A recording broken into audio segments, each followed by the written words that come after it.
AP clean energy policy, AP food processing policy, AP tourism policy, AP IT GCC policy, AP industrial development policy, AP aerospace and defence policy. ఈ పాలసీల ఆధారంగా వచ్చిన పెట్టుబడుల్ని, ఈ పాలసీలో నిర్దేశించబడిన incentives ని వారికి ఇచ్చి దాదాపు 1,17,000 కోట్ల రూపాయల పెట్టుబడులు, దాదాపు 65,000-70,000 ఉద్యోగ అవకాశాలు కల్పించే పెట్టుబడులకి ఈ రోజు కేబినెట్ ఆమోదం తెలిపిందని చెప్పేసి మనం చేస్తాను.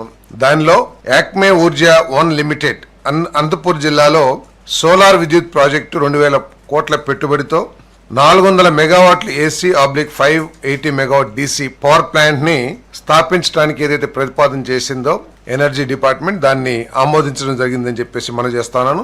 ఈ ప్రాజెక్ట్ లో 2,000 కోట్ల పెట్టుబడి, అదేవిధంగా 1,380 మందికి ఉద్యోగ అవకాశాలు లభిస్తాయని చెప్పేసి కూడా నేను తెలియజేస్తా ఉన్నాను.